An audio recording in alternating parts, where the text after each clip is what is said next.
minutes after. I just need to speak to you. Yeah, it's fine. Oh, there goes the Hello, stream. So yeah, it was. and welcome Never to mind. Ink TV Radio, our InkRadio podcast. I'm joined by our usual cast, Nine Whole Grains and Kendall, but today we're joined by a special guest, Dr. Prodigy. You guys have seen him in the No Fear set with where he gets wrecked. But you've also seen him in Long Island Splat, and now he's a member of Deep Blues. He's gone off to greener pastures with another team. So introduce yourself, Prodigy. How's it going? It's good. Thank you for having me. I'm having a good time. Yes, my name's Dr. Prodigy. As been mentioned, I help organize the Long Island Splat. Recently switched to Deep Blues, also mentioned. But yeah, I originally got my start way back in the day. Actually, with the original Squid Squad. Not as a player, but as actually the coach. So I was coaching Symph and Paradise and DJ, Dude, Kazakhs, all those guys back in the day. That's where I got my start. Kind of took a little bit of a break when I had some school stuff come up. The reason why my name Dr. Prodigy is because I'm currently getting my PhD in pharmacology. So I took a break and then came back and helped coach Strange Approach for a little bit. Back towards the end of Splatoon 1, and then decided I had some more time as of late, so I decided I was going to start playing, and that's kind of been my story. Awesome. So nice to have you on board. Nice to have you on the cast. So we're just gonna get right into it, guys. First topic of the day is what can you do to increase your scene, your local scene? I know that we're all part of local LAN scenes. For example, I host my own LAN in Montreal. I know Kendall and Prodigy both work together for the Long Island Splat LAN. That's coming out this Saturday, by the way. And then we also have Nine, who helps out with the St. Louis LAN, Paint Louis. And I know that a couple of Ink TV members help out with the St. Louis ones. Since all of you guys, for some reason, all live near St. Louis. No idea why. But yeah, apparently you guys all live there and you host your scenes. So I figured that we make kind of like an informative just topic on what we can do to grow the scenes in your region. What do you think is the best way to grow the scene from your experience? Because now each of us have at least had one, and I kind of feel like we have a way of knowing what to grow or what people enjoyed. So yeah, anyone of you hit it off. Let's hear what you have to say. So I guess I'll start off. There's some unique, I guess, challenges, I guess I would say, about starting a local LAN scene, and specifically for Splatoon. I got my start in competitive gaming way back in the day, actually playing like Halo 2 and Halo 3. And when I was at my undergraduate at Michigan State University, I would go to Halo LANs, like local Halo LANs, and there was a guy over in the Detroit area of Michigan who would literally hold like weekly or bi-weekly LANs where only about like 10 to 12 people would come out, but it would be like the same 10 to 12 people coming out week after week after week, just because they like getting together and they like playing the game. And what's a little bit different from something like that to what Splatoon has to deal with is that Splatoon's kind of more targeted, I guess. Maybe it's like a kind of like a younger population, not like really young, but more people that maybe don't have the best means of transportation yet. They don't have really the funds to travel a lot, things of that nature. So it's much more, instead of advocating kind of like a competitive aspect, it's much better to advocate as a, come out and meet fellow players, come out and meet people that like to do what you do. And we got a very big response from the Long Island Splat. I mean, there were, I don't know, probably somewhere between 10 to 20 people that came up to us either during the event or afterwards in our Discord server saying, I'm so glad I came out, I'm so glad I did this, I cannot wait for the next one. And these were younger people that were afraid to come out and leave their house to come meet people that play Splatoon. So I think when you market it that way, it becomes a lot easier. But it's really the challenge is just showing people and getting people to understand what they can come out and do. Yeah. I mean, do you guys want to add on to that, Kendall? Because I Yeah. know that when you guys first started Long Island Splat, you guys actually catered it, at least from what I took it as an outsider, was that it was catered way more to like a competitive hardcore. You guys were offering a prize pool. You guys had the stream going on. You know what I mean? It really seemed like you were pushing for that competitive aspect. And now I hear Prodigy kind of be like, yo, like it's all about the social, you know? So I just want to know, like, has your mentality changed from that point onwards? Like, are you now trying to market it more as a social event as opposed to what you did previously? So the funny thing is, from like an outsider looking in, we actually started with like the approach of just getting people to come together. So multiple times in the beginning, actually, starting in I think July, we had actual like social events, just people coming out. We had Prodigy come out one time for it, and we had actually a big group of them. That's how it started. Was basically getting people to come to Aeon Gaming, see what it was about, see that they have like the setups needed for like people to play Splatoon. And it first started off as just like people playing the game. We didn't think that it was going to turn into like a tournament or anything. And it all like, I basically kind of like snowballed into the fact that like we took pictures of like people coming out, seeing it, and seeing that like people play the game in Long Island. So then after that, it was just like bringing it to Twitter. And as I said, once you start taking pictures, more people were like, hey, we want to come out. We want to come out. We want to come out. So it was kind of like bringing, I guess, the people that play the game in all like shapes and forms. So we had a bunch of people that were from casual to obviously, as you saw, competitive, as like Fuzzy, Walkie, DJ Prodigy, Hitzel. So I think it was like from the beginning, from the outside looking in, at the first time seeing for like the actual tournament, it would look competitive. But I would say that it always had like the background of like a fun environment. Yeah. Would you guys say that in your I'm only asking you guys so many questions because I would argue that you guys are the most successful local LAN. Like, it's not on the scale of like a Squid Storm, but you guys can easily break in like 50 to 60 people like no problem. You know, you're in New York, like you got the population, you got the people. So I guess what I would say is, has anyone who started off really casual just come to the event for fun and has looked more into the competitive scene now that you guys have ran it? So Kendall might be able to speak more to this than I could, because he also went to the New York City tournament that was organized by Nintendo, the store Nintendo America in New York City. So he got a chance to kind of talk to some more people. But that certain aspect of promoting people, even if they're like scared to compete, even if they thought they weren't going to be the best, just promoting them to come out and at least see what it's like. I think that we've definitely sparked some interest in it. What I can definitely say for sure is that there's been a lot more conversations. There's been a lot more people asking questions about it. So it's maybe not quite there, but definitely like starting down that path. Yeah.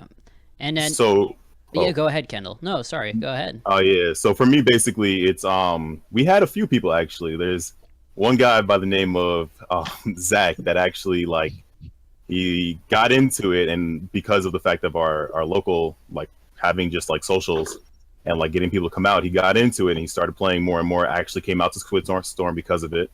Found out about it through like, I guess, like everybody else talking about it. I actually went up to Boston. A couple of other guys by the name of Cam. He's been playing, but like it got a lot of people back into playing because they came out and they saw how much fun it was. I believe actually one other guy by the name of Pico.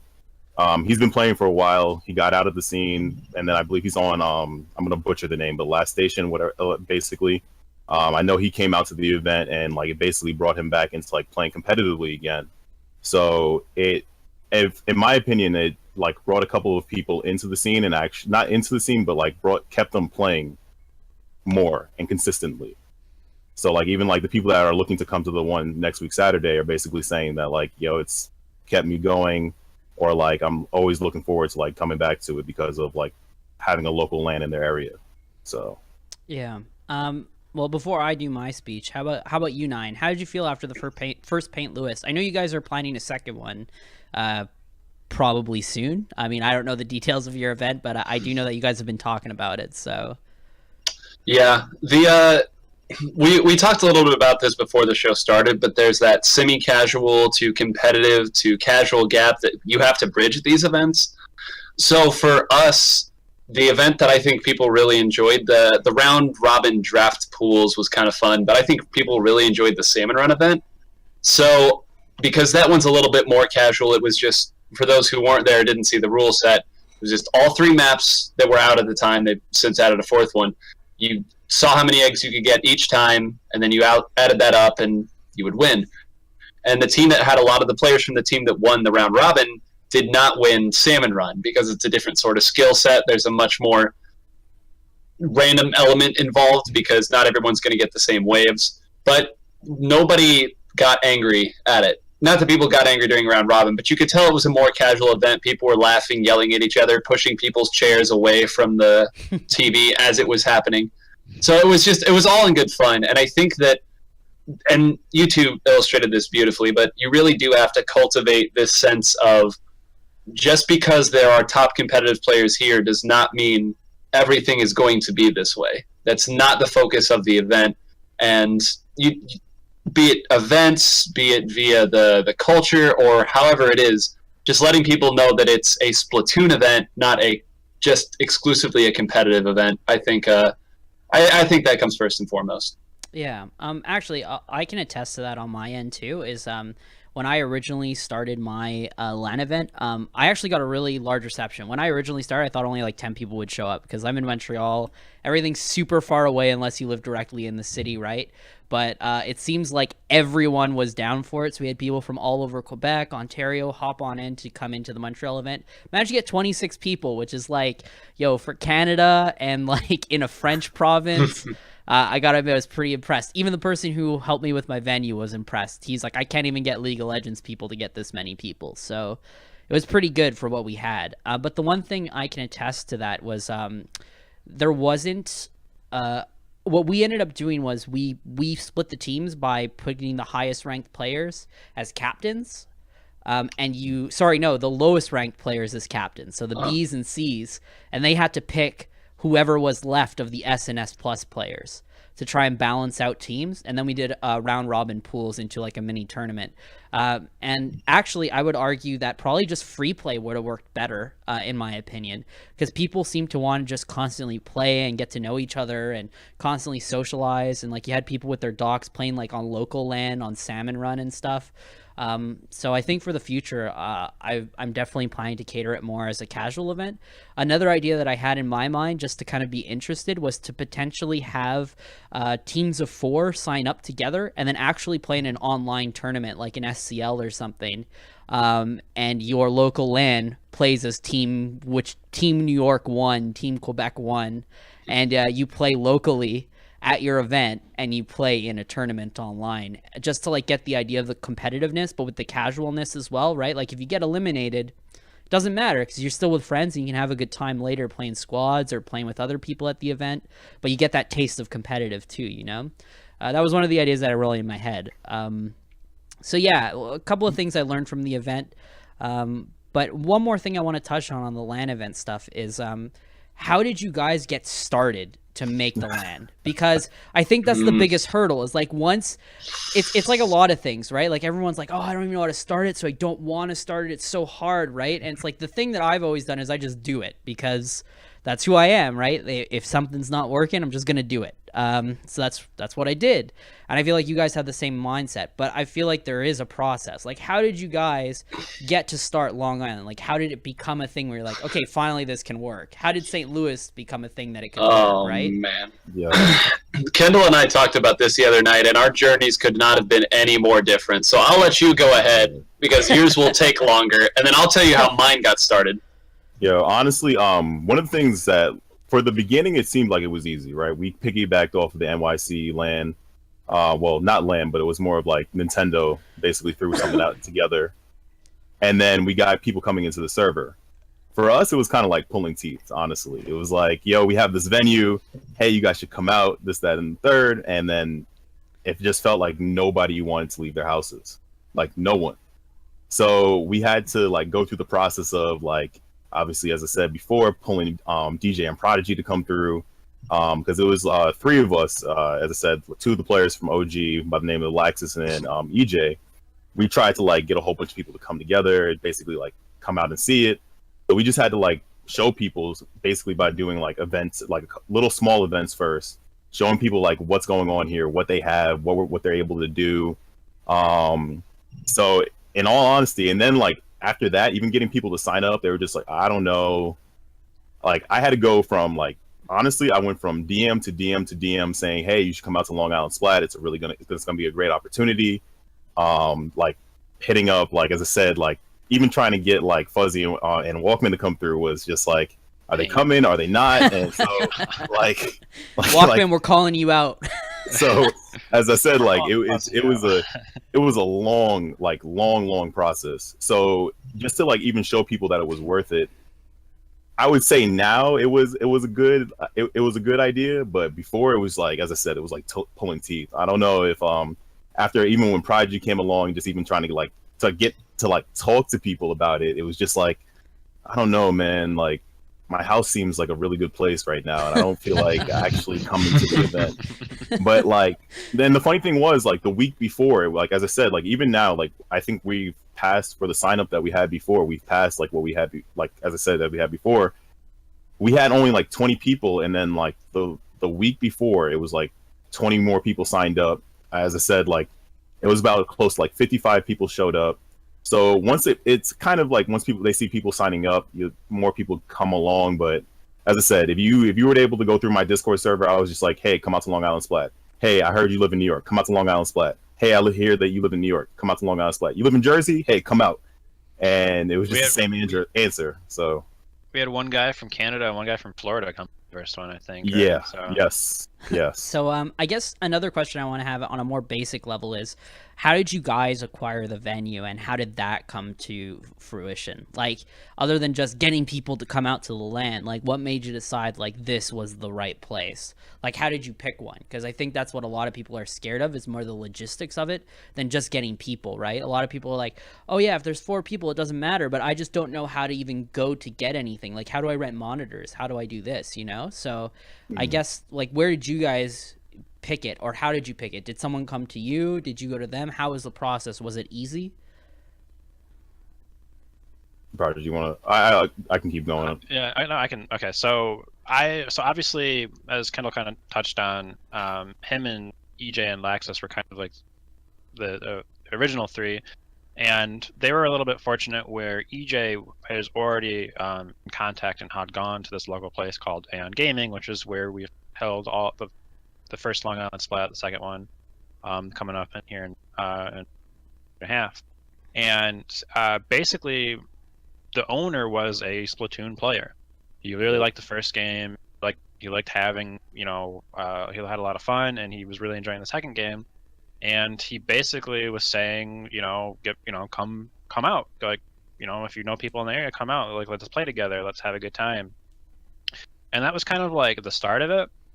And it eventually turned into a like, hey, I literally don't have anything scheduled on my Saturdays. Tuesdays, Wednesdays, and Fridays I have Smash, both like Smash 4 and Melee, but my Saturdays are completely open, and we need something to fill that up. What about Splatoon? So, from my understanding of it, we were definitely like, we're fortunate. Like, don't get that wrong. Yeah, we are fortunate because the first and foremost thing that you need for a LAN is a venue. And whether that venue is your parents' basement or your own garage or a gaming warehouse, whatever, like, you need a venue.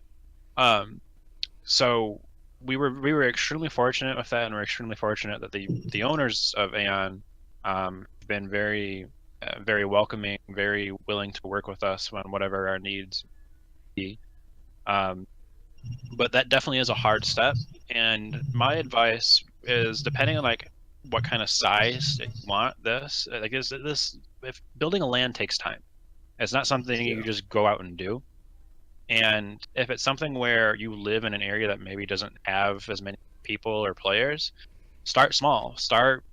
Find like a small space that can only literally do like 10 to 12 people. Start somewhere, do that, then build it up, then go from there. Because if you can go to, if you really need to upgrade to a bigger size, it's much easier to say, look at all these events that we've done, like smaller events. Yeah, it's only been like 12 people, but we'll be getting more and more interest. Here's pictures, here's evidence. We come out. We will be business for you guys. Because at the end of the day, if you're renting a space or if you're going to a space for the day, it's a business decision for these people. So if you go say, I will bring people into your door, then boom, like that's what they're there for, right? So it takes time and it's work. Like people don't expect it, but it's work, and expect it to be work. Yeah. Nine, do you think you can comment on just like how you guys got started? A little bit like how it was to get people going and how you guys found a venue. So I'll start at the last question, actually. How we found the venue is I come from fighting games, and I still keep in contact with a lot of people that I came up through the fighting game scene with. And they had found a new venue that was located about 30 minutes outside of St. Louis. They were just starting up. They were hungry to get people in, and we were looking for a venue, so I got in contact, and that's how that worked. They had the monitors, they had the nice chairs. So, again, we were kind of like y'all in Long Island. We were very fortunate on the venue situation. We didn't have to rent anything. They had adequate space, so that was that. Everything else just absolutely fell into our lap. Like you said, all of the people, all of InkTV just lives in St. Louis or Missouri for some reason. So we had that. We got to use the long arm of InkTV to help advertise the event, and enough people who were in InkTV mentioned it and retweeted it that the initial tweet got a lot of love that it probably, wouldn't have gotten otherwise. And we got a lot of people who just came. We didn't know exactly how many were going to show up, but we had 27 people, 28 if you include non-competitors. So that was really good for what it was. The day of, things went pretty smoothly. The trouble that we've been having, though, is finding dates that work again, because you want to have as much of your staff with you as you can, but that's not always possible when a lot of your staff has a 9-to-5 or something along those lines, and they need those weekends for their sanity, especially with InkTV, because as you well know, most of our weekends are devoted to either running a tournament or planning for the tournament that we're going to run next weekend. Yep. So to give one of those weekends, especially around the holidays, to a Splatoon event that you would have to drive a ways to, in Bleck's case, or anyone from Chicago who came down, we did have some people come from Chicago, it's a lot to ask, and it's why we've had such a hard time getting a second one going. We wanted to have one every month, but it became clear that that wasn't going to be entirely feasible. So I'd say when you're planning these events and when you're looking at it, make sure that you stay realistic about how many times this can happen. Don't try to overdraw your staff. And other than that, they, again, said pretty much everything else I was going to say. It does take work, but if you've got a good staff, that can be simpler. And I think everyone here is pretty happy with the staff that they have. Yeah.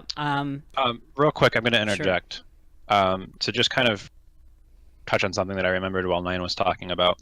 I'm guessing the vast majority of people here have heard of MLG, Major League Gaming.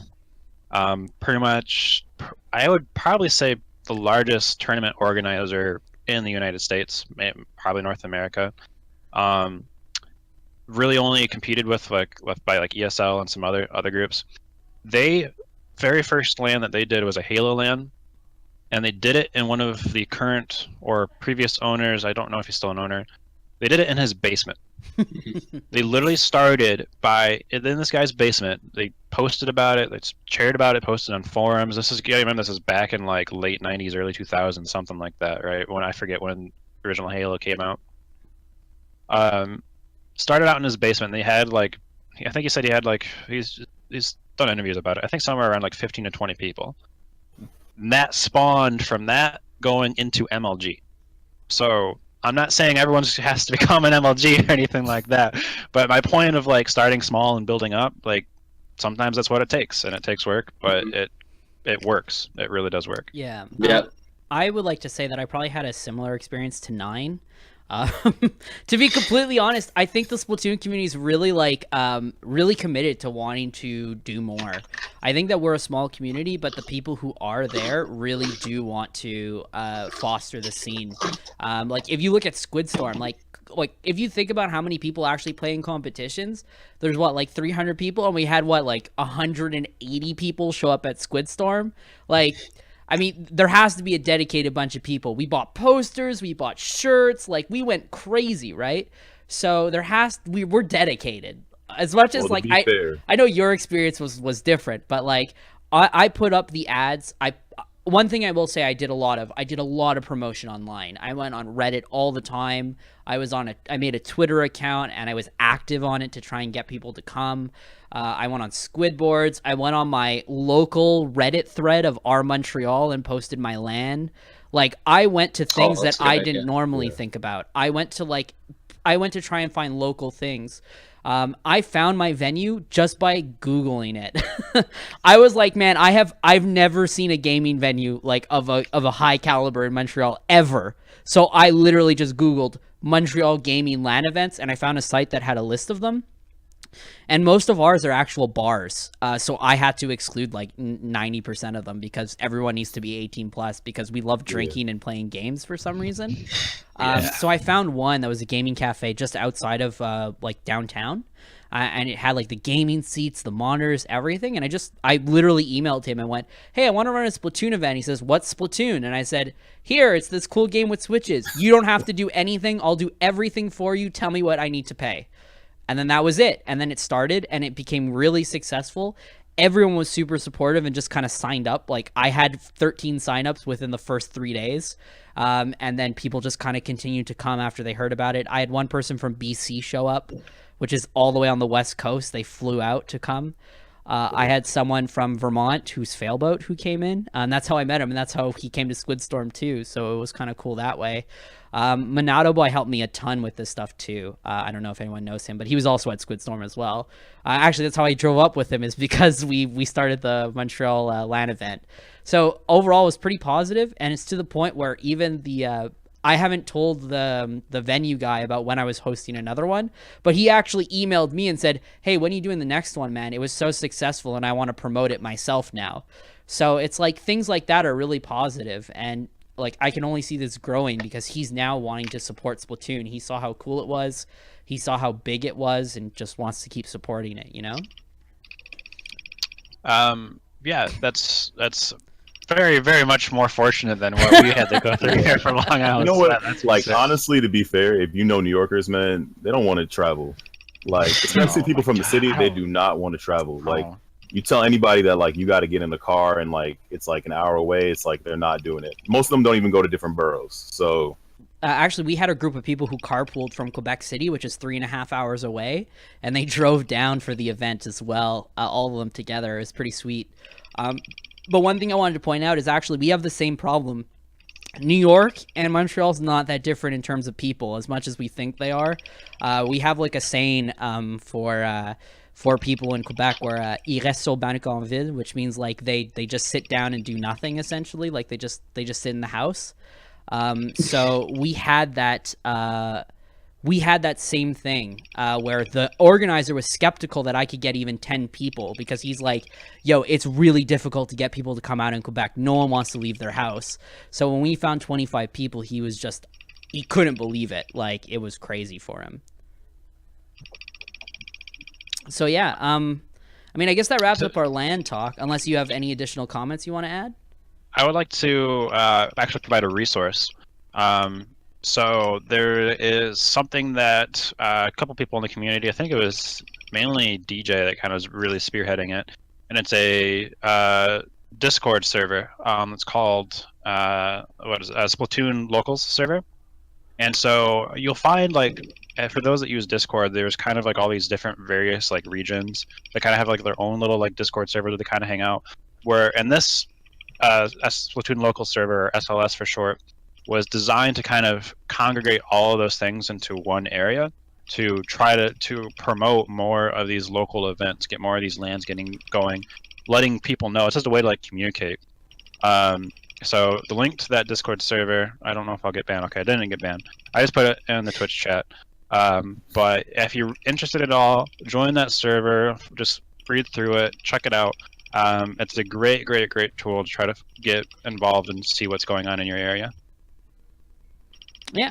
All right. Well, now that I guess we covered that topic, I think we've covered enough for people to kind of get into it. We're going to start going into the meat of things here. These are the big conversation. These are the hot topics that have been going around through the community. You know, we all know about them. We've all heard about them for the past week. I think everyone's fed up with them, but we're going to ride the wave, baby. So starting off actually is one of my own topics that'll segue into the bigger topic. So, I guess this has been a topic on my mind for a while, and I feel like I have a very differing opinion from all of you.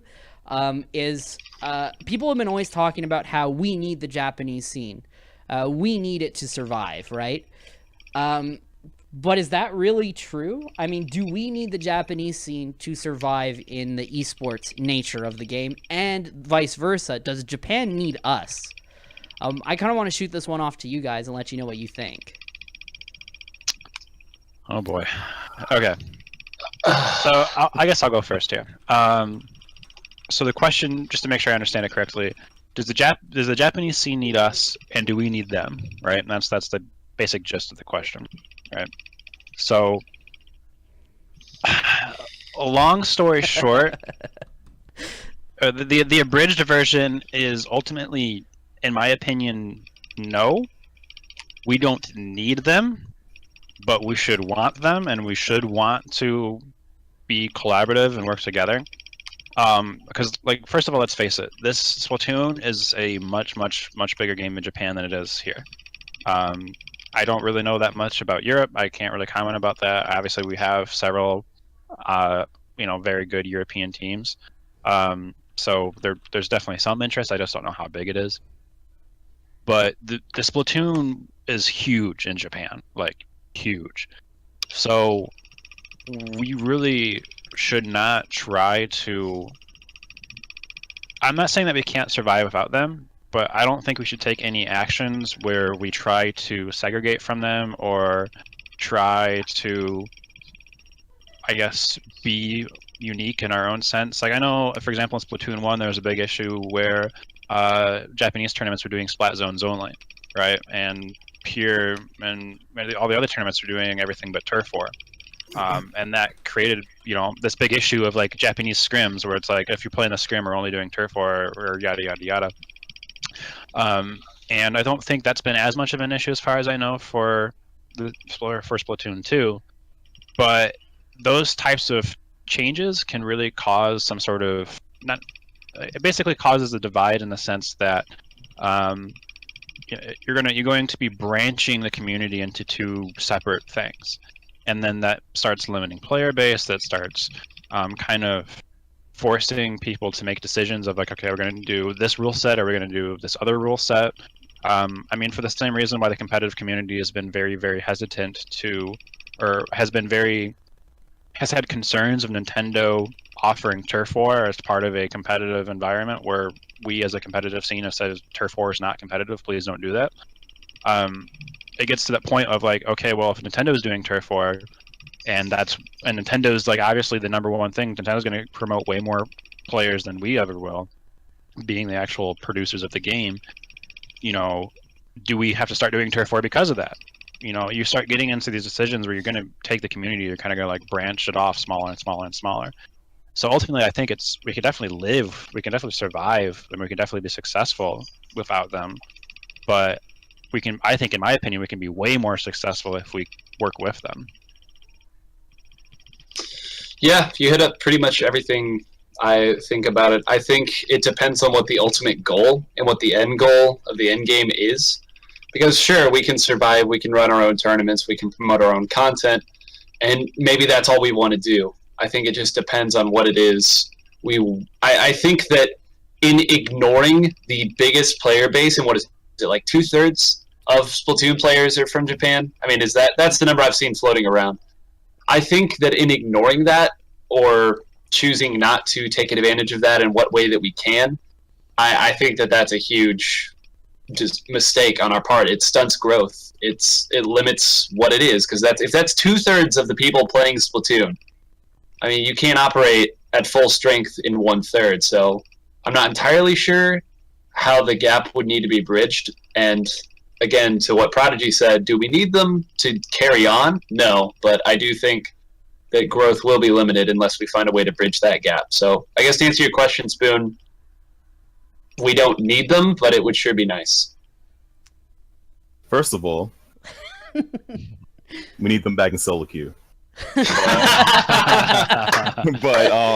Yes. honestly, to like keep the game going, or I feel like, I guess the game's just starting off, but I feel like in Splatoon 1 there was a little better relation of like knowing what was going on, knowing what was happening in the Japanese scene. Like you kind of like understood like what was going on. And honestly, the only way that like for me personally, like I know what's going on with the Japanese scene now is like obviously if you're watching like Fuzzy stream, or like obviously the top players, or I forgot which tournament that is when they like have a couple of the teams that play against them. I forgot what it is. Sorry, but do we need them personally?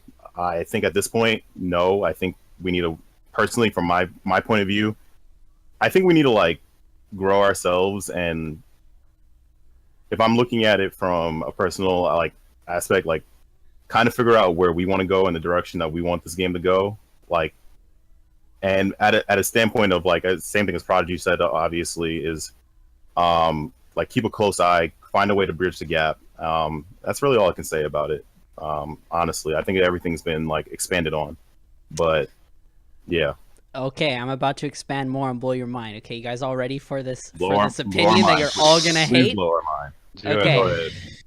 Japan needs us more than we need Japan. Okay? I'll tell you why. I think Japan lives in its own culture and they have their own thing that they're doing. I think time zones is a huge thing that is just a barrier that's really hard to overcome. Like, I don't think you're going to see Japanese people playing a lot of American tournaments, just like a lot of American or EU people don't play in Japanese tournaments. The time zone's just too large. Like, I commentated a tournament. I really enjoyed commentating Japanese players and the whole scene, but it was a lot of work, man. Waking up at 4 a.m. and then trying to have your whole day ahead of you after, man, it doesn't work. Like, it's really hard, you know? So I think in terms of like an online scene, I think it's really difficult to cultivate. And I don't think it's the way to go. I'm thinking more way in the future. I'm not thinking like at this immediate moment. At this immediate moment, I don't think you're going to get this like collaboration of like a lifetime where everyone's going to be super happy and we're going to get what we want. Like, I'm being realistic here. Like, we're going to have that. We have people reaching out and it's fantastic that they do that. But I don't think it's going to become this large scale thing where we get the viewership from Japan just because we finally get that. You know what I mean? Like, it's not going to happen. But realistically speaking, where are most of the sponsorships? Where are most of the money? Where's the most of the monetary value in the future if we do get successful come from? That's going to come from USA, man. Like, USA, North America, Europe, that's where that funding is going to come from for LAN events and scenes. I know Japan has this rule against like tournaments with money and whatnot. Like, you can get sponsors and stuff in the scene and they can get sponsored on stream and get all that. But in terms of like an actual competitive nature of flying people out, going to LAN events and all this on a larger scale, I think NA is where that's going to be. I mean, you're already seeing it with things like Squidstorm and Genesis. And then who knows, in the future, it could be something even bigger that might warrant Japanese players wanting to fly out because they can't get that in Japan. Like, I know they had the Koshin and whatnot, but I mean, on a regular basis, if we were to assume, let's say that to give the Halo aspect, I know Halo's mostly North American, but to give an example, Project, you know how MLG used to run circuits all across North America, right? Like, it was a sustainable income. Like, you had teams that were salaried and playing, just like a lot of esports now. And like fighting game tournaments where you have like Daigo who flies out and he only really plays in North American events for the most part. Like, a lot of this is because that is where the money is. So I think in terms of volume size, yes, it'd be fantastic to have them with us. But I think in the long term, if you want to see careers out of esports players and you want to see a monetary value, you have to come to North America for that stuff. And I think that's where you're going to start seeing the storylines. And that's where I think you're going to start seeing the synergy and like the communities kind of combine, is once we start actually getting money into the scene to compete. That's where you're going to see Japanese players fly over. And that's where you're going to see the real storylines of like Japan versus NA, Japan versus EU, and that kind of stuff on that scale. So I guess my answer is, yeah, temporarily, I think you're right. Like we could live on our own. It would be nice if Japan joined us on online tournaments, but I think in the future, NA, EU is where it's going to be for that stuff. So, go ahead, Nina. You can go first. Yeah, one point that I was just going to say there is, I agree with that in the long term, but I don't think we ever hit that level unless our player base gets bigger. And I think that's why I think that collaboration, or just, and maybe we can get more players from America or the West, NA, whatever. I realize we've been saying a lot of different terms here, never really exactly saying which one, but we need, bottom line is, I think a bigger player base needs to emerge before those big tournaments and that big money starts to come in. And I think that we could only achieve those numbers if we get all the players from the country that has the largest player base in the world. Well, so I agree with you, but it's like a chicken and the egg. Well, I'm going to cut you off right there. We don't need more players. As much as I'd like more competitive players, more people in the scene, we need more casual players. That is correct. We need more viewers. We need more people interested in watching competitive. Having a player base is great, but they need to actually go to the LANs if that's the case. Having people play in online tournaments and having like 400 people sign up for an online tournament doesn't really change anything. But having those 400 people watch a stream on top of the 400 you already have, well, that's more interesting to a sponsor who might potentially give you money. So I think we need more people interested in the scene in general. They don't necessarily need to compete. But, okay, so snowballing off of that, it's more like, I mean, I know obviously Japanese players don't really stream on Twitch. They stream on OpenRec, but like they get viewers. They get lots of viewers. And that's just their own personal streams, right? Yeah. So if your arguments, you know, and I do agree that viewership is important, because when it comes to, well, as you said, when it comes to getting investments, when it comes to getting sponsors, it's all about impact. You know, how far is our dollar going to go with you guys? How many people is going to see our product with you guys, type of stuff. So if we can somehow promote that viewership to kind of bridge that gap a little bit, that could potentially help a long way. And another point I wanted to bring up is that while I don't know the specific dynamics that you kind of mentioned about like no money being involved or something like that in the tournaments in Japan, I do disagree in the sense that this has to happen in NA. I bring up Korea as an example for StarCraft and League of Legends. China, also huge League of Legends. Counter-Strike Global Offensive, huge in just about all of Eastern Europe. I mean, obviously none of these games are Splatoon, but my point being is that if a game catches on to a region, that popularity goes elsewhere, right? It's not just a local, you know, country or continent phenomenon. You got it is certainly possible to spread that popularity elsewhere, and I think that we need to find a way to try to do that a little bit, whatever that may be. Yeah, I mean, I'm not, and like I said, I'm not like completely flat out saying like don't interact with Japan, man. Like anything we can get is great, you know.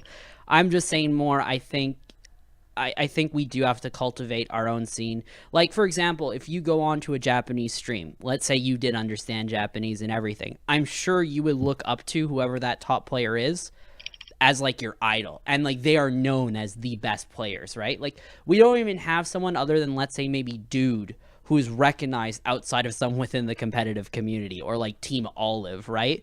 Like it's hard to find someone who can attach a name and a face and be like, hey, that's that person. Like there's no commitment to want to stay to watch something either. We're definitely lacking personalities, I think, is basically the best way to kind of sum it up. Because once again, it's more or less a Dude. You're right. It's pretty much, if Dude's streaming, he's getting a couple hundred viewers. and on Twitch. And outside of that, the only other viewers that I ever see, like streamers with like lots of viewers, are just people that are just kind of like playing the game for a little bit, and they're already bringing their already established base, and they're not committed to Splatoon. They're committed to that person, right? So there definitely needs to be more personalities. There definitely needs to be more. I hate saying this, but storylines. You need the bad boys in the community, man. You need someone who's gonna shit talk. Okay. You need it, man. You need someone who's gonna go to Team No Fear and be like, "You suck, dude." you need the Hungry Boxes. You need the Mewtwo Kings. You need the C9 Mangoes. Like, you need these types of people because like everyone identifies with someone different. Like, as we were kind of talking about before the stream, we're talking about a friend of ours named Sammy, who's like a diehard like Mango fan. Like, he loves that guy to death. And I'm a sub to Mango. I've subbed to Mango's Twitch channel for like over 3 years now. Like, he's entertaining. He's fun to watch. And even when he's not doing Melee, he is fun to watch. And we need more of that. But we need more of that in the sense where like Splatoon is like their game type of thing. Because the issue with the reason why I don't like say storylines and stuff like that is because the issue is that if you over attach it to the personalities, once that personality moves on, so does everyone else, right? So it has to be something where if they're attached to Melee and Mango or Splatoon and Dude, if Dude moves on, we're still going to retain some of those people. Like, yeah, they'll still probably watch Dude's stream because they like watching him, but they also liked watching Splatoon, so now they're going to have to go find someone else that does more Splatoon. So it's something that, in my opinion, is definitely needed. It's just we have to be we don't want to like over push it. We don't want to force things. We don't want to force these storylines. We don't want to not at all force anything. You just want to make people be aware of personalities. Like, the best way I could describe it is like within Discord, we all know a personality, right? Like, I've known about Kendall for quite a while. I know he's a cool dude, I know about you. I know you're a cool dude. We all love Sammy. Right? But no one knows who Sammy is. But I bet you if you did, he'd be really fucking popular. You know what I mean? Okay, let me rephrase. He's getting a little bit Twitter famous as of late. Yeah, well, I mean, lately with his Etika poster, yeah. But what I'm trying to say is, like, before that, no one knew who he was, but we all love the guy, right? It's like, why don't we try and show why we love this guy? Why don't we show why we love, I don't know, Day, who streams all the time and is dressed like a dapper fucking guy, Like, you want to get these things out. Anyways, we're veering a little bit off the topic of Japan Needs Us, and it's kind of merged into like this, what we need to do in general. But yeah, just to summarize, like, it's great if Japan has us, but like I said, I think we do have to find ways to do it on our own as well. Just the time zone difference online won't work. We need to find a way to try to like have Japan come locally. I think that would be huge. You know what I mean? Well, think about it this way. Like, what do you think if Team Libilant got flown out to Genesis to play? Think about that for a second. All of Japan would watch that stream because they are flying to US to try and win a tournament. I mean, I think the easiest example of this is just to straight up look at the Nintendo's exhibition match at E3. Like, yes, I understand that it was E3 and that's going to bring in a certain percentage of viewers, but you had Australia, you had Europe, you had Japan, you had North America, I guess, or which was technically USA, but North America. And I think those streams were, if I remember correctly, in between 30 to 60,000 on Twitch. Yeah. And that's also streamed on YouTube too, and I have no idea what the viewership was like on YouTube. And once again, yes, I understand that this is E3 and that's going to bring in a certain level of people just because it's E3. But it's that's the type of thing you need to look at. That's what it does bring in, is getting those people. I think it would be an awesome idea if we could do it. Yeah, I mean, I think that's really the huge bridge, and I think that is what is going to bring the communities together. Is once we start getting that international people flying out. We kind of have EU now with Team Olive. You know what I mean? Maybe, but we really need one Japanese team to fly out, just one. Just to be like, look at this. We're international now, boys. You know what I'm saying? Like, that's what we need. Anyone want to add just a final thought before we go into the super hot topic here?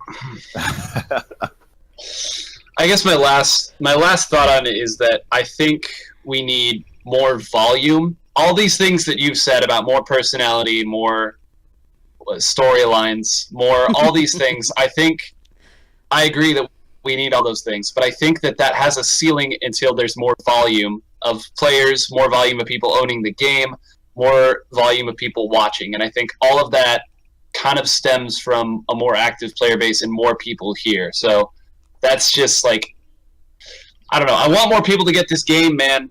I feel like a lot of it stems from that. So yeah, back to basically piggybacking on that is we just need to work on ourselves, honestly. And I guess it comes back to like the whole local lands thing. Just like start it up, do it, like basically building up our scene out here and making it evident that there is a need and want for the game to basically grow and prosper. So yeah. All right. So with talking about Japan, let's go on to more stuff about Japan and NA with the hottest topic on Twitter right now. Soren, my boy, you started a war, okay? So he came out and he said there is this huge issue in the West with all the one-trick players not adapting to the meta. It's a team-based game where the best team composition changes every patch, brackets every month. If you don't want to play what is good and competitive, you are just dragging down your teammates. And then he subtweets himself and says, "We are falling behind in Japan in this game too because we are too slow to adapt. It's not a problem if you stop playing Splattershot and switch to NZAP, as it is a much better weapon currently." Okay, so this is kind of a loaded topic. I guess to summarize is, should you be playing the meta weapons that Japan dictates, or should you be playing your own style of weapon and go forward? There's merits to both. There's some cons to both.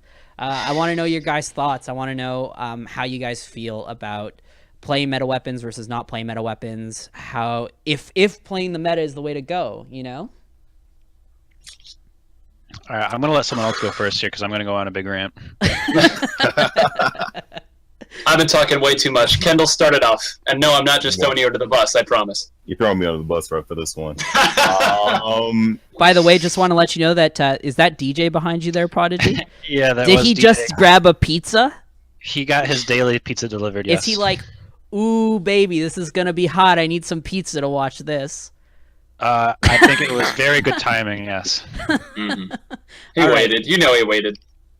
Go ahead, Kendall. All right, so playing the meta and the whole basically one-trick pony. For me personally, I've played on teams where obviously everybody always craps on like ink brushes, your arrow spray mains, people that will not drop that weapon for anything, only being able to play chargers, which primarily I did in the first game. I was trash. Personally, for me, I think that to be a good player at a game, you have to understand everything about the game. And if you're only able to play one weapon, it's not a problem if you're able to understand the weaknesses and the strengths of that weapon. And say, for instance, if you're an ink brush and you understand, like, all right, I know. I'm sorry. I'm sorry. I mean, like everybody craps on them, but like I've seen some people that have done like really well with them before. So I mean, hear me out. You have to understand like what your weapon is able to do and what it's not able to do. Like you have to understand. Obviously, like you shouldn't be. At the end of the day, you shouldn't be like challenging like long range weapons like head on. You should be trying to find a way around. You should be trying to find a way to work it within your team. And if you're able to do that, then you're able to understand that, like, obviously you're not playing the meta, but you understand it. But at the same time, you should be able to pick up a sloshing machine on your team if your team really needs it. You're able to pick up a tri-slosher. You're able to pick up a 10 attack. So you're able to actually, or basically saying, you're able to pick up a stingray. I'm sorry. But basically. And you're able to understand how to make it work within your team. You have to find a team that also allows, because most people, once they meet a brush player, they basically like it offsets them and they're just like, yo, you suck. and they're just like, yo, will you even give me a chance? Will you allow me to like show what I can do within the team and like try to understand how we can get this to work on which map and mode? And you have to be willing to basically, if it doesn't work on that map and mode, basically say that, hey, like, can you play something else? Like, as I said, I played on Team Beer with like Opie. I still hate you. I always will. Basically, like, Wow, shots fired. basically, like, with a player like him who understood how to like basically maneuver around, sharking around in the ink, understanding how like, all right, cool. Like, if I can't play this on this map, you know what? I'll move over to Tenatech.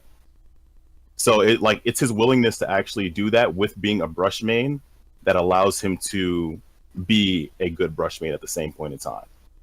Mm-hmm. If you understand what I'm saying.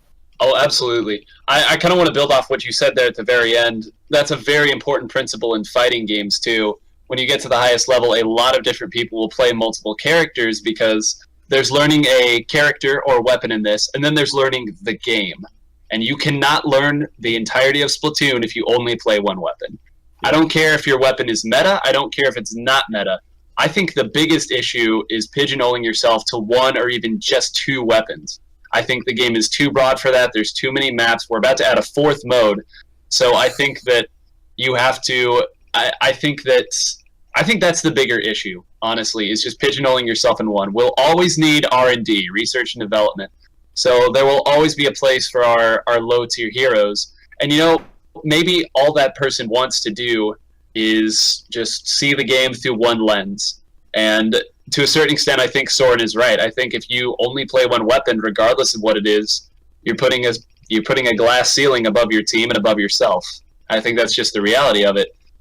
So I agree with you. You got to be willing to learn, and the best people with bad or low-tier weapons I often find are also pretty good with good weapons.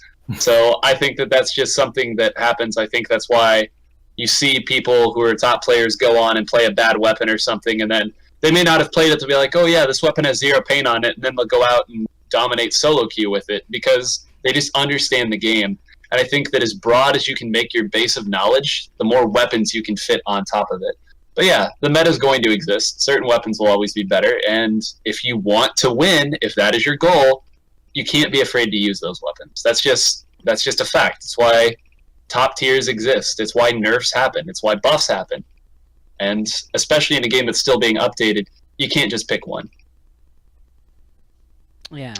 I right. don't know if Prodigy, you want to go right away, or you want me to do my thoughts, because I don't know how long this is going to be, man. I'm not ready for it just yet. DJ's pizza smells incredibly good, so I'll try to make it short because I'm getting hungry. So, okay. I will start off by saying that I think that Soren has the right idea. And, okay, League of Legends. League of Legends has bans, which is something that we don't do. But they have several champions, and back at early League of Legends, you know, by several I mean like literally over 100. Back in early League of Legends and Dota 2, like any of these games, any of these MOBA games, people were only playing like 1 or 2 champions, and then they found out, oh crap, I have to play more if I want to play against the best, right? Counter-Strike, you have people that dedicated to snipers. Well, turns out I can't buy a sniper every round. My team's not good enough to do that. Okay, I have to learn how to play other guns. Melee. Okay, yeah, I could go Fox every single tournament, but eventually my hands are going to start falling apart because I have to press more buttons faster than anyone else. So I'm going to pick up Falco. I'm going to pick up Sheik. Like, this concept of that only one weapon is because I have fun with that, and so that's the only thing I'm going to play. Like, that's not a new concept, and it's not a wrong concept, but it's wrong if you want to get into competitive. It's wrong in the sense that it's okay to have a comfort pick. It's always okay to have something that you go to. But if you want to compete, you're competing, you're driving, you're going against someone. Why wouldn't you want to be able to do the best that you can do, right? And in some cases, that is playing a weapon that you're not comfortable with, but you know will do better in that situation. And that is seen like in almost every single competitive game, right? You know, even in StarCraft, there's people that learn multiple races because they weren't comfortable playing like a Zerg. If they felt comfortable playing Zerg, they wouldn't play Zerg. You know, they wouldn't do mirror matchups. They didn't like the mirror matchup for whatever reason. Like, there's examples of this in every single game. And so it's something that personally drives me nuts, like hearing this. Like we had, there was a player on No Fear, Tina, she used to be on S&D, and she made brushes, and we were fine with that. Like that was okay. But she also accepted the fact that by only playing brushes, she put herself in a more challenging situation. She limited herself. She put herself where she's going to have to try harder than someone that's playing a splatter shot or a twi slasher or an NZAP or whatever. She's putting herself in a situation where she's going to have to do better and play harder in order to still come out with the win. And that is okay, but accept it for what it is. And people won't do that. People think, oh, because I have fun with this weapon, it's valid. Perfectly, I don't give a crap. You can have fun playing whatever you want to play, but that doesn't make it valid. You have to accept what these things can and cannot do, and people aren't willing to do that. Yeah. Actually, I'm going to kind of piggyback off of that. So with this tweet in particular, I think obviously it's over exaggerated kind of intentionally to kind of get that conversation started. Like, I don't think Soren looks at every single player and goes, "You're not playing the meta, you fucking suck, dude." You know what I mean? Like, he's clearly not saying that. Like, I've talked to Soren before. Dude's not that aggressive, you know what I mean? Like, he kind of, I think it's to start the argument, and he's probably frustrated, frustrated with the scene. And I can understand why, because it's not, I think you have to distinguish playing a different weapon because you feel it is actually the best weapon versus playing a weapon because you just enjoy playing the weapon. I think that's the distinguishment that you need to make, right? Like, if everyone just played 2 NZAP, Sloshy Machine, and like a CRB, you could never know if anything can beat 2 NZAPs, a Sloshy Machine, and a CRB. Do you get what I mean? Like, there has to be comps that beat out that comp at some point. Like, it doesn't just stagnate forever and ever and ever. There's always something that can go out it. There's so many variables in Splatoon. It's not like a Smash where you have one character versus another character. This character is clearly the best, so we're going to have mirror matchups all the time. Like, that's not how it works. We have like 100 weapons. You're not going to tell me that there's only 4 weapons that come out on top every single time. Like, I agree that you need to play the meta. You need to learn the meta. What is considered the top? Because the meta is not necessarily always what is the very best. It is what the majority of competitive players are playing. So Japan dictates a lot of that just because of mass volume. So the thing is, if you see like a top team playing 2 NZAP, I'll just keep repeating it. You know what I mean? A lot of people are going to follow suit, and that's going to become the norm. And so you have to find things that beat it, okay? So when this happens, I think the issue that you're seeing is that North America doesn't attach to that. Like, the majority of casual players or people who are semi-competitive don't attach to that Japanese meta that's going on. So we never can adapt to that type of game, like with 2 NZAPs and whatever, because we're all busy. Instead of saying, hey, let's learn other weapons and see what's the best, we're just playing whatever we feel is the most fun weapon to play, which is the wrong mentality to go about it if you're going into competition. You should be learning other weapons to learn what the weaknesses are if you're not going to play them, or you should be playing the weapons so that you are eventually going to play them in a team comp. And I think you see that even in competitive play. Like, I know 9 can probably catch on to it too, and I've seen it at Squidstorm, I've seen it when I've commentated, and when we've observed a bunch of events. Like, we don't cast a lot, but me and Blake are behind the scenes watching the whole thing, so we can still comment, right? I see a lot of people make picks that are part of the meta, and then they get wiped. And you wonder why, and it's because you don't play this weapon often enough to pick it, one. And then you get rolled, and then you're like, well, I played the meta and it didn't work, so I'm going to go back to my weapon. It's like, no, fucking practice more, little bitch. Like, what are you doing? Wow. Whoa. Okay, wow. I'm just saying, like, you can't make brush strokes on weapons because you played it 3 times. You think it's overpowered, and then when it doesn't work in your favor, you decide to scrap it. You know what I mean? You have to be able to understand that weapon. Even if it's a really good weapon, you still have to get good with it. There is a learning curve to everything. I started playing Brella, I would say, like, I don't know, 3 weeks ago, and when I first started playing, I was like, man, this weapon sucks, dude. Why does everyone like it? But then, you keep grinding it out, you keep getting better with it, and then you realize, oh my god, this is such a good weapon for reasons that I couldn't comprehend 3 weeks ago because I was clearly an idiot 3 weeks ago. And I think that's the mentality, is people drop weapons too fast because they don't find them fun, or they just get discouraged too easily about it. And I think everyone needs to get a little bit more used to the grind. People need to get used to the grind of these things, and need to get used to the fact that there are weapons that are really strong, and people need to get used to the fact that don't play weapons just because you find them fun, but actively play weapons because you think they will counter whatever is the best. Like right now, if NZAP's the best and you're genuinely playing another weapon because you think that weapon is the weapon to counter whatever that weapon is, go for it. But don't just play a brush and say, I think it will counter everything because I'm a brush user. It's like, that is not the answer. And I think that's the mentality that we're going into. To all of our friends in the chat who play brush, I'm sorry. We're sorry that you're the punching bag here, but I think the thing that's been most, I guess, disappointing me in this whole thing is the fact that a tweet telling people to focus on the meta, the fact that this is a hot button issue right now. Like, I know, Kendall, you and I talked about this a lot last week, and we talked about it in the pregame a little bit too. I mean, if we can't talk about the meta, if we can't focus on a meta and things like that, that's one of the most important parts of a competitive scene. And I think, I agree with pretty much everything all of you have said, and I think we all pretty well agree on this topic to begin with.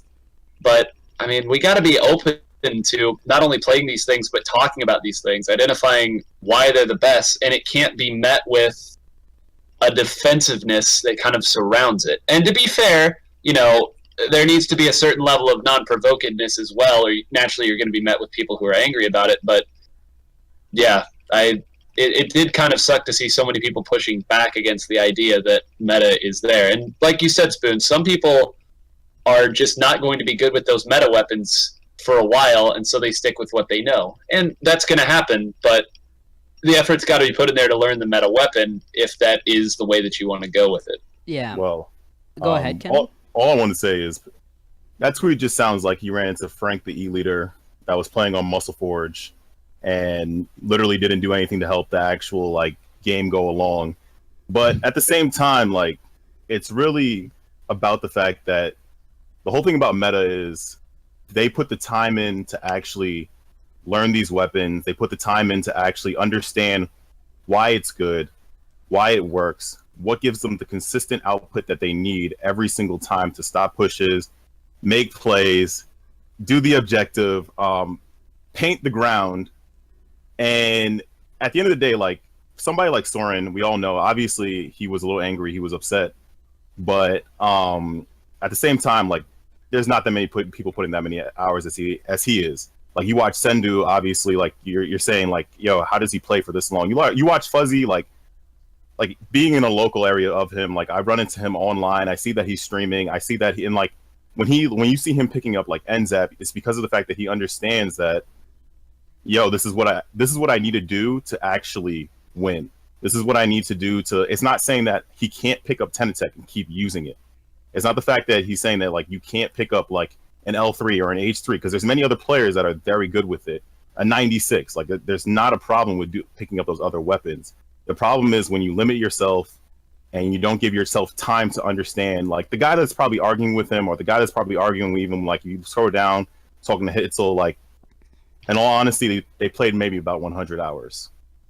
And they as Spoon even said, they probably played Sloshing Machine once, and they were just yo, I got steamrolled, so I'm never playing this weapon again. And so then they comment on Reddit saying it sucks. Yeah. Sloshing. Oh, wow.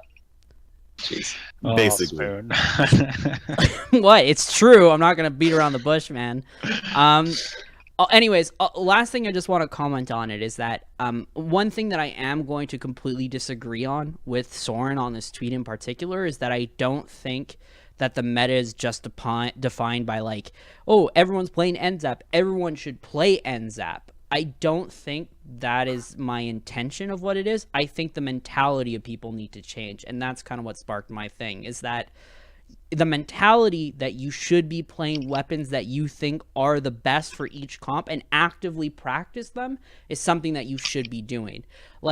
Japan created that meta not because they saw to NZAP to Sloshing Machine. I went, yeah, that works. They actively thought about what could be the best weapon, and then they trained with those weapons, and then they realized that it was, in fact, the best weapon for what they had. But let's say you have another 4 players that work together really, really well, and in your comp, you feel like that is the most confident, and you work on it as a team. That can become the meta in the future. Like, these are all hypotheticals, but I think it's the mentality that has to change, not as much playing the meta. You just have to learn the weapons, understand weaknesses, and not just give up in 2 seconds and then go back to your comfort, I don't know, Hydra Splatling because you think it's the best weapon even though it sucks in the meta. Like, deal with it, right? Shots. To dodge all these shots being fired right now. Anyways, that's just my 2 cents. I don't know if anyone wants to add any final thoughts on this hot topic here. Yeah, so, okay. The biggest issue is that, in my opinion with this, is that I think the people that are being the most outspoken about, the meta and this discussion about it, also have a tendency to maybe be the most abrasive about it, in the sense that it's, once again, I think it's perfectly fine if people want to main a weapon that isn't what's considered meta right now and that they just have fun with it. That's fine, accept the limitations, yada yada yada. The issue is that people then get to the point of saying, if you're not playing this, you're not worth it. You're worthless, right? Like, if you're not playing this, you're bad, right? Like, if you're only playing this, it's because you're a bad player. And I think that's part of the reason why we're struggling with getting more casuals, a larger player base in NA, is because people are being abrasive about the fact that if you're going to play this, you have to play this weapon. And to a certain extent, we are right, but we need to be more welcoming about it too. Like, to go back to the Aerospray, I know, for example, Kendall was telling me about how at the New York City tournament, there was lots and lots of Aerosprays, and like people legitimately got offended when you tried to explain to them why the Aerospray is bad. They legitimately got mad at you, like upset. And then a week later, the patch dropped. Yeah. Oh god, that was terrible timing. Baller hell came along. So. Yeah. Oh boy, that was terrible timing. But my point being is, like, we can't just say your weapon is bad. You have to go, okay, we think that your weapon is not ideal because when I play this weapon, I can beat you doing this. When I play this other weapon, I can beat you doing this. When I play this other weapon, which is now 3 weapons now, I can beat you doing this, right? You have to explain it to them. You have to put content out there to explain why it's not an ideal pick. It may work. You may have that one game where you get 25 kills with a civil Aerospray and all of a sudden you're in the next rocket or something like that. Like, it happens, but that's a fluke. And, or maybe you are just an Aerospray god and good to you. Cool. Congratulations. But like, it has to be something where we're putting content out there to help people understand rather than just saying like, you are wrong. Yeah. Right, and that's why this discussion, like we were saying earlier, that's why it's so important, because we don't do that. It's just the two sides get at each other's throats way too quick, and we are never able to talk about that. We can never explain to people why, awesome, your NZAP is godly. I wonder what well, now I just busted it, but your Aerospray is godly. What would your NZAP be like? Oh, what would your T-Tech be like? And we can't, it never reaches that point. But I agree. It's a mentality thing. It's an approach thing. And, yeah, I feel like you also have to, like, not attack them, like, on a personal level, because it's like, wait, what do you mean my weapon is absolutely trash? Like, what do you mean? I've been putting all this time in, like, the Aerospray is amazing. Like, it gets me the kills I need. It paints the ground. It does this, that, and the third. I'm just like, no, you should just tell them, like, hey, like as Nine said, look at this weapon. Give this a try. Hey, maybe go to the test room. Try this out for a couple times. You might actually like it better. So if you do those things instead of like shoving it down their throat and saying like, play meta, play meta, play meta, it's just like, hey, maybe it's talk to somebody, say like, hey, maybe you should do this for this, that, and the third. And that might actually help guide somebody into playing into the meta and actually understanding why they might need to do it within a team. Yeah. Mm-hmm. I think I think just one thing I want to add, one final thing for myself I want to add is I think you should look at it in solo. You should be playing weapons that you feel are the best for each type of situation. You should be trying to expand your wealth of weapon base, right? but play weapons that you genuinely think are going to do well. Like, don't pick up an Inkbrush Nouveau and then go, yes, I think this is going to be the pinnacle of my career and I'm going to be a god with this thing. It's going to change the meta. Like, there are some weapons that are generally just going to be bad. Their kits just didn't work out. Things just don't happen. And you have to be objective and look at that. But then again, there are some weapons that people may not play and go like, hey, this might be good, which might segue into a viewer question I have later. So I'll save what I think is an underrated weapon. But yeah, just things like that. And then in team, there should be team communication and active listening on what people should be playing. And people can't get discouraged by getting like 8-0'd in a game. Like, sometimes you're going to get destroyed in a scrim, but you have to take away what you think worked and what you think didn't work. And you have to realize some people are learning weapons and they're going to get fucking rolled. Like, it's just going to happen sometimes. And I think that's a huge thing, is people just get discouraged too easily. There has to be open communication. There can't be too much flashback, like trash talk on like, this player needs to do better, or he's slacking on the team. Like, it's a team effort. If you're telling someone to change weapons to try it out, you have to be aware that they might not do so well with it at the beginning. So I think there's both sides to that. Like, solo should be where you're honing your skill and trying to practice on it, get used to the rhythm.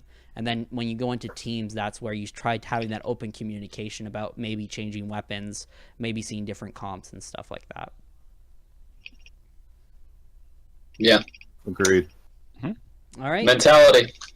All right, so we're gonna head right into some Twitter questions. By the way, guys, for the future, every time I make a post on the Ink TV that we're gonna have an episode, please post your Twitter answers. We will read a lot of your questions. If I can't get to them or I think it's really interesting, I might make it a main topic, and I will mention that you are part of the main topic. So. Yeah, good job to, for example, Damushi, who actually guessed one of my topics for next week. So he's going to be on the show next week. So, Nice. well, he's not going to be on the show, but you know what I mean. I'm going to shoot. Welcome, you're on the show. Yeah, you're Hope just you have a on the webcam. show. I just bring everyone on board. So actually, I have a question from Z-Stars. Z-Stars actually runs the lands in Florida, by the way, the Gainesville ones, doing pretty good. I've talked to him a while. He's a cool guy.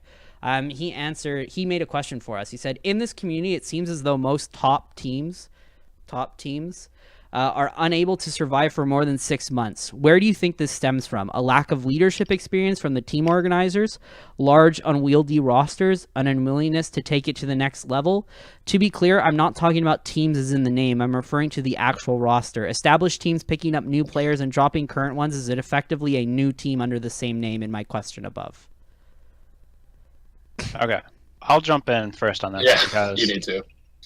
Okay, to give you context, I've been playing competitive games of all sorts since, I don't know, 2008, 2007, something like that. Back when I mentioned getting started with Halo. Obviously, since then, I've been through a lot of teams. I've been through lots of situations. I've done stuff from Halo. I've done stuff in League of Legends. I dabble a little bit in Counter-Strike. Obviously, doing Splatoon. Like, I've been all over the place, right? And the one thing that is consistent amongst all those games, especially when they're team environment games, roster changes happen. And that's fine. That's okay. I would say that 6 months might be kind of early, maybe, but like definitely by like 9 months, by even like the major teams on Counter-Strike and stuff like that, they were going through roster changes if things weren't working. And that's just kind of how things work. So there is a lot of context to that. Obviously, a lot of these other bigger games that I'm kind of mentioning have more of like what's called a more professional development team. They have coaches, they have trainers, they have managers, like they have all this stuff to like kind of promote a healthy team environment to try to assist with all these types of issues. And obviously, a lot of these people are getting paid salaries to play these games, and we're not. We're all currently sitting at our own personal desk at home talking about these topics rather than being at an official like workstation or anything like that. So, obviously, there's always going to be some context to be given here. But overall, I think basically all of the reasons that person, I think you said Z-Star, listed in that tweet, all of those things are true, and all of those things do play a role. For example, one thing that I can say as to like No Fear for me leaving No Fear and for the team kind of becoming inactive since then was, for me personally, I am 26 years old now. I am in the middle of a PhD program. I know that my free time to be able to compete in video games is coming to an end here. And while I really enjoyed playing, one would say I would really love playing with my team. I'm not doing this just to play with friends. I'm doing this to compete, right? So for me, I had to make a decision of, okay, do I want to just keep playing with my friends and maybe we don't do as well as I would like? Or do I try to go find something different, to try to find something where maybe I take a risk and maybe I don't like my new team as much, but maybe we get better results? Like, it comes down to a lot of questions that I think people are unwilling to ask themselves in this scene. And I think that's the reason why drama kind of like sparks up here and there, and that kind of leads to these like big like team dissolvements and stuff like that. I mean, having 8 people on a single team is like crazy talk from the type of games that I got involved with going into. When I first started coaching Squid Squad, and I was just like, wait, you guys want to have 7 people in a game that only can play 4 people at a time? Like, are you guys crazy? Like, what are you guys doing? Like, a lot of this stuff just causes kind of inherent issues, and that's okay. Like, that is okay to accept. It's just the fact that, you know, we need to be able to understand that people have different goals. There are going to be people that literally want to be on a team of 16 people and they don't want to ever voice chat and they just want to come on and play in a tournament for fun. And that's okay. Cool. But eventually someone on that team is going to be like, I'm sick of this. I am going to go find a different team that wants to voice chat, that wants to practice. But overall, I can say that I think the number one issue for why these things fall apart is just not similar goals. Everyone on the team doesn't have similar goals, and no one wants to take the time to actually start that conversation of saying, here's what I want to achieve, and here's how I want to achieve it. No one does that. I think one of the reasons why Squid Squad Spades was as successful as they were at the beginning of Splatoon 1, I think one of the reasons why SCDX right now is one of the most successful teams in Splatoon 2, is because of the fact that they have these conversations, they have their goals, they have a plan laid out, and they follow that plan.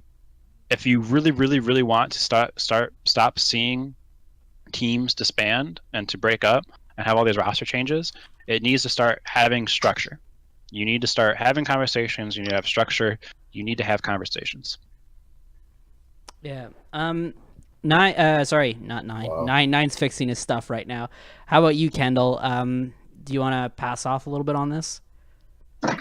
Basically what I would say is, I'm gonna start off from my own personal view. Basically, me and Sammy and a couple of other people, we started from the beginning. We played on the same team over and over and over again, and then eventually became Team Beer. Team Beer came into Splatoon 2. We realized that a lot of the aspects of how we were playing with each other weren't the same. And after like a couple of tournaments, we were just like, we're not getting the same outcome. We didn't do really amazing, but we were seeing a dip in our play, and it's not what we wanted competitively. So for us at that point, it was just like, yo, let's just leave. It was time. And for us, it was more looking to find a way for us to fit in this scene and to continue our competitive play styles.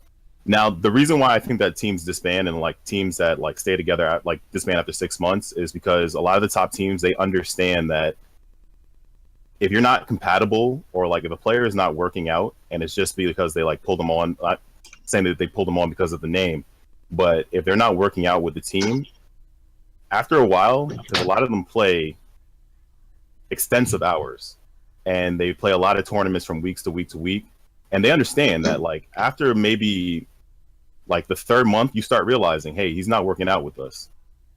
That person's not really going, they're not doing what we need them to do. Yo, we get into fights every other 5 seconds. I think 6 months is a good enough time to even realize that yo, this isn't working. Let's move on. Neptune. And I'm not saying that you should blow up every single team. I'm not saying that, but at this point, there's some teams where players are clearly clearly better than their team. They literally like the team is being carried on like that one person's back. Yo, it might be time that like the same values that one player has, the rest of the team doesn't have. Yeah. It might be time for you to move on. So like, yeah. No, go ahead. Do you have anything else to add? So personally for me, like I really feel like if you're noticing that, like if it's just a thing that like, yo, we just need to come together and talk, as Prodigy says, realizing that like, hey, we need to come together and talk about like what goals, what do we value as like a Splatoon player playing competitive, where do we want to go? And if everybody's not the same, it might be time for you just to be like, yo, I'm out of here. Because if you stay for too long, you just get too used to it, and you might miss out on something great that you could have like had with another team. Yeah. So I'm actually going to try and paint a picture for everyone here. Bob Ross of Splatoon over here, okay? Get your Ross Kappas. Yeah, so I'm going to say that you should be treating your team kind of like a job to a certain extent. And I don't mean that like you shouldn't have fun or you shouldn't be doing something, right? But you should have a level of professionalism when you're approaching a team. You kind of have to leave. How do I explain it? Because you should have emotion when you're playing the game. You should be upset when you lose. You should be really happy when you win. Like, that's what motivates you to do well, right? Like, if you're just playing and you're like, yeah, we won. Cool. You know what I mean? Like, it doesn't really motivate you to do it. You want to have the highs and the lows. You need that, right? That's what drives you. But that shouldn't be taken out on your team. And I think that there should be open communication if there's faults. And I think there should be open communication. And it should be, like, if something's not working out, that should be easily communicated. And in the event that you, let's say, aren't working out for a team, people don't go to Twitter and start shit-talking you because you're a little bitch or something for some reason, right? Like, What's going on? Like, what I'm trying to say is that everyone has this huge emotional attachment to their teams, and everyone needs to be really good friends to make a team, right? Like, why is that the case? Why can't you just be manageable with each other?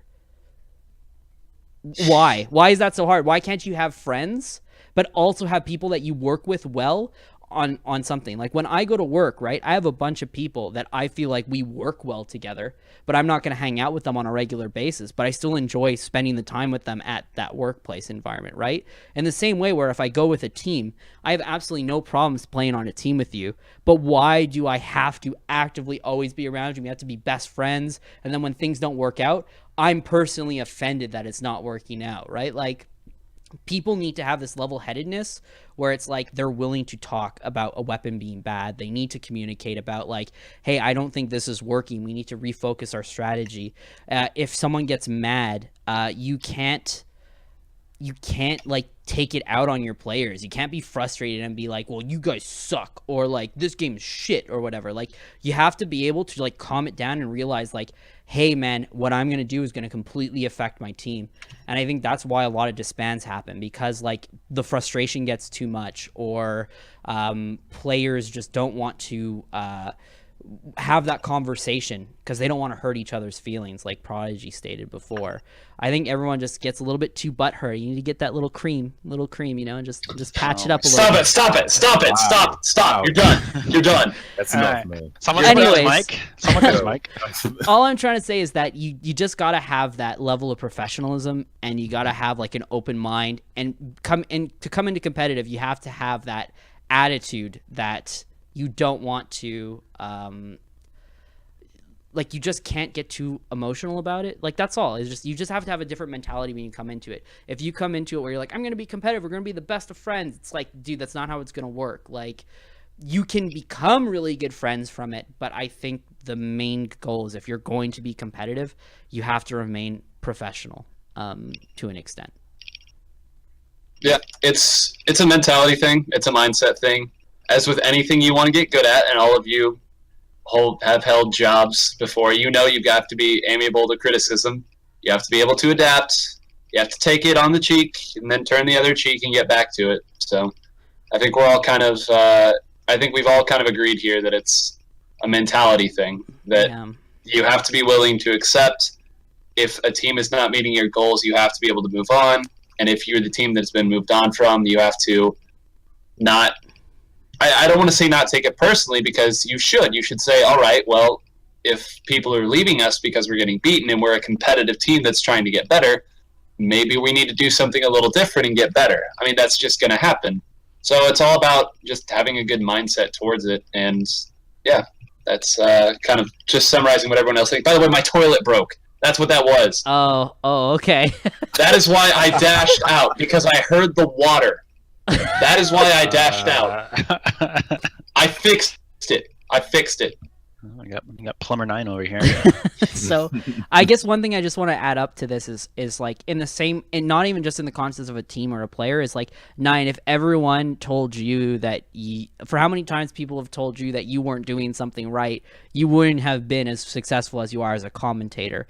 If as many people told me that I was shit at running a tournament, or like, for example, the website we're launching, right? Like, we take that feedback and we openly use it, and we use it to work on things, right? Like, we're not personally offended by every single thing someone says to us. Like, you have to build that thick skin.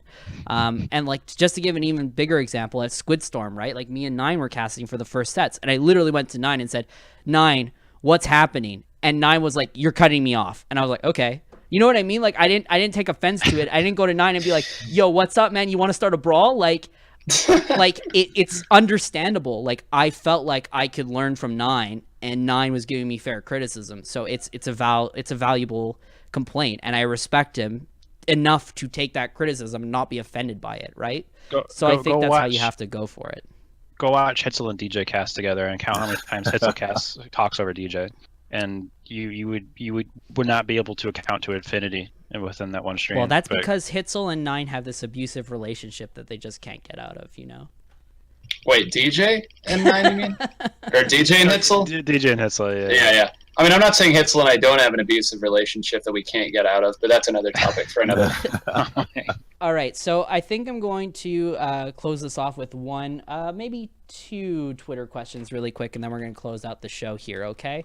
Let me just pull it up here. Yeah, these are going to be some speed round questions, nothing too big, guys. So really quickly here, let me just see if I got this. Hope asks, what is bustin, and why does it make you feel so good? Bustin? Wait, you actually know what was said there, right? No. Oh, your Canadian is showing so bad right now. Why? What is that? You boosting cars? Obviously, never watched the stream. Oh my god, guys, what do we do here? What do we do? What's our next move? Like, just go play some hockey in your roundabouts, okay? Yo, I'm gonna grab some 40s with my loonies and oh my god, you big hoser. Oh my god. No, okay. What is it? I need to know, man. Bustin. What? Bustin. What is that's a U, not two O's. It's a U. I thought it was like a food, like bustin or bustin. Oh no! Food doesn't make you feel good, Spoon. Yeah. Food makes me feel gross. I know for a fact that Spoon has never watched my stream, because that is where a lot of this originates. I'm gonna have to pull up a YouTube video now. Please no. I've been called out. Shots fired on my own stream here. Yes. Well, you called me out by basically not saying my inside joke on my stream. So I'm so sorry. So what is bustin', and why does it make me feel so good? No.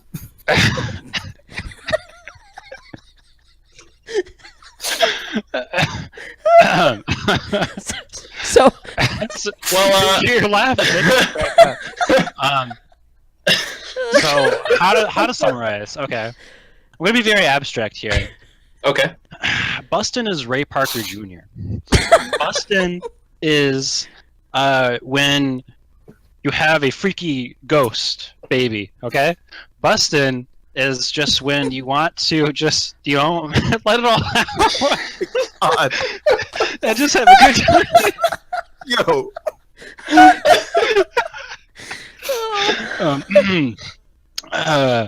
So the three takeaways from this stream. I'm crying. Number 1, don't play ink brush. Number 2, don't be a little bitch. Number 3, bustin' or boostin', as the case may be if you're Canadian. You just Okay, boosted a newt. But you just boosting the boot and ruined the boot. Boosting a newt, man. Anyway, Okay. okay. In all seriousness, the reference for this is from a YouTube video that was I just linked it in the chat to to provide some context. But it's a meme back to when No Fear was first getting started. We were looking around on YouTube to find basically the craziest videos that would be a description of everyone on the team. And I stumbled upon this video called Bustin, which is a remix of the song Ghostbusters. Okay, so it's not something just completely gutter minded. And it's a magnificent, it's a very, very good, magnificent piece of art. Everyone should go listen to it. It's a great old time. Ray Parker Jr. is he's a god. All right. So that is the long explanation behind what is bustin' and why it makes me feel so good. All right, so I'm gonna go through some yes/no speed rounds here just to finish off the show, and then we'll end with like one final question. I'll ask you just to name the weapon. We won't go in depth into it. We're just gonna end the show like that, okay? I think boosting a newt was like the pinnacle that we've reached here. No going back. So okay, so do you think someone who just joins the Splatoon scene in December, January can compete at a high level after being away for 7-ish months? This being like right away. Right away, in the context of like a month or two, yes. I mean, basically, look at me. I coached all of Splatoon 1. I started playing Splatoon 2, and now I'm on Deep Blues, which is a fairly successful team, so it's definitely doable. 9? I think the fundamentals stay with you, so yeah, a month or two. Same thing. Yeah. Month or two, honestly. I'm gonna say yes, as long as you have the mechanics from the first game. If you don't, it'll take you a lot longer to get there. And I guess, hold on, my phone is dying. I can't get to the question. The final question that I will be asking you guys for today is, by the way, that was from Chaotic. So thank you, Chaotic. The last one is actually by Lux. We all know Lux. He's asking, what weapons do you all consider to be currently underrated, underused, and why? So, brief. Leave this brief, guys. I know we could go on forever, but... I'm gonna go with the L3. There's certain. Fuck, you took mine, man. You took it. Booyah! For early bird gets to learn. All right. Yep. So L3, because of the fact that there are some people that do use it, first of all, and they are successful with it. Yo, that's my main, man. I love using the L3. Can I do a second one? Wait, what is? Can I provide a second weapon? Yeah, go for it. The bamboozler, I think, is underrated. Anyone that wants to see what a bamboozler can do, go watch Day, pronounced like Day's stream. He's also on Deep Blues. We scrimmed SCDX, and even they were saying that Day was annoying playing that weapon of all weapons. So it's got potential. It's high skill cap, but it's got potential. All right, 9. Well, now that my first option was taken, I'll say the Splash-O-Matic. I think that since Toxic Mist got a buff, I think that's one that you can throw out there a lot and make stuff happen with. Paints very quickly for a lot of quick inkjets, which I think are becoming more popular, of course, because of the buff. I think that the maps can favor good inkjet play. And I think it's just very, very mobile. And now that end zaps are going to be more prevalent, you're going to need a slightly more mobile gun. So I'll go ahead and say Splash-O-Matic. Cool. Kendall, now that you've obviously been taken, because you were going to say Splash-O-Matic, I'm assuming. I was gonna say L3. I was gonna say Bamboozler. Yo, this isn't fair. Okay, I'll let you think on it. I'm gonna come out with a surprise pick here. You're gonna take mine right after. Okay, you ready? You ready for it? I don't think you're ready. Okay, not just the L3, the H3.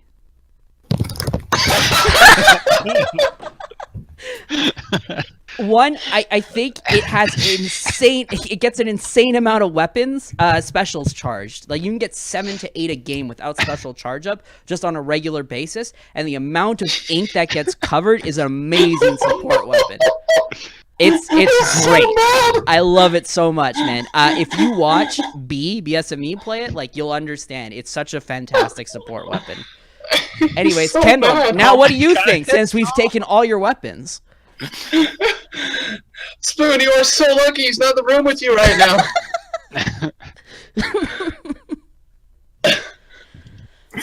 All right. I hate all of you. My God. My God. What? Why do you have to take everything? I mean, you could easily just say all our three, and that's it. We could call it. We can call it. No, I'm really just gonna go back with the L3. In all honesty, I think that, like, honestly, for me, just like with with mobility and being able to, with high skill, obviously, if you have good aim, you can utilize it. I'm just gonna go with a L3. I hate All right, sounds good. I was gonna take H3. I hate all of you. I don't think the heavy's underrated, and I see that in the chat, so that wouldn't make any sense. So Rocket really wants you to say the Aerospray. No, never gonna the happen. Aerospray is trash. Anybody that uses it is garbage. I don't care what you tell me. That's about it. I mean, just get it all out, man. We've already thrown all the shots. We could keep all going, these guys. man. Okay, so I think that's about wraps up the show, guys. Thanks everyone for watching. Now, before we close out, Prodigy, plug all your shit. Promo yourself. Okay, so promo myself. Twitter.com/Dr. Prodigy, all spelt out, no abbreviations. I think you got it on the stream anyway, so Yep. there's that. My Twitch is different. My Twitch has the doctor abbreviated, so it's DR Prodigy. Twitch.tv/DR Prodigy. That is the two best places to get to contact with me. The other thing, and I do try to stream at least like 4 days a week, if not more. Schedule's a little bit up in the air because being a grad student kind of makes some crazy things happen. Other big thing, Long Island Splat 2. That's going to be streamed by EGTV again. It's coming up on December 16th, so a week and a half from today. We had a blast. We had about 50 people last time. Going to try to get more than that. And then, you know, everyone had a good time. Come watch the legendary duo of Walkie and Fuzzy cast together again. Everyone said they loved hearing those guys cast together. Maybe Fuzzy will set up his kissing booth this time. Who knows? Lastly, my last plug is for me personally. I'm going to start up something soon. It's something that's been kind of a pet project of mine that I finally want to get around to starting up. I'm going to start doing probably a bi-weekly show on my Twitch channel. It's going to be called like Science Saturdays or something along those lines, where I'm just going to talk about a really interesting science topic that's relevant to society in general, whether that's like genetics or like stem cells or something like that. I've noticed a lot of people in Twitch chats like to really have these types of conversations, and it's what my expertise is in. So just having like a quick like 30-minute like not science talk about the science, basically talking about these things and not using giant words like subventricular zone and shit like that. So your first topic should be why are people stupid enough to use really basic weapons in solo queue? That was a very awkward long pause. I'm not sure if that quite fits the theme, but I'll put that into the bank of ideas. But yeah, if you're all interested about just having a place to come talk about science related things, follow me on Twitch, follow me on Twitter. That's going to start happening soon. All right, and you guys want to plug anything before you go? I think you have my Twitter. All right, no problem. Yeah, we got all your Twitters. You're going to be on next week anyways. We don't need anything to plug you guys. Whatever, what are we saying? Anyways. Watch Kendall's stream. Yeah, watch Kendall's stream. It's pretty good. He streams stream. in the morning. It's pretty nice. In the morning. So, my stream's kind of getting chunked by the cast here. So, last thing I want to point out to you guys before we close out is that we've launched InkTV.media. As we said before, we have Walkman, who's going to be commentating LI Splat. He's actually one of the writers. He's written a couple of articles. We have some pieces about STDX, their history. We have interviews with Gray, one of the top players. We have talks about meta weapons, how they fit within the meta of whatever current time we're in. We just did one about the Hydra. The Glugas are going to come out as the weapon came out. We have the podcast that's on the show. We talk about team switches. We talk about news within competitive and casual articles as well. We feature streamers. It's pretty active. We try to get an article out a day for you guys, and we're going to continue that in the long run for everyone and just keep improving the site. It's in its like alpha stages right now, so we really look and appreciate any feedback you guys give us. But yeah, take a look at inktv.media, take a look at it, comment on stuff. We love to see the comments. We love to see people's reply and reactions to articles, whether they're good or bad. I mean, we released the Hydra Splatling post onto Reddit, and we got a bunch of people calling it shit. And we were like, we were okay with that. It's feedback for us, right? Like, we want to know what you guys think. We want to have good content for you guys. So take a look at it. We really appreciate anything you guys give us. And then the last thing, like Prodigy said before, if you live in New York, go to LI Splat. And if you're not living in New York, go watch the stream. Support us in any way we can. The Splatoon community in general, that's the best way to foster it. Whether if you can't be there, watch it on stream. If you can be there, show up and start promoting it, you know?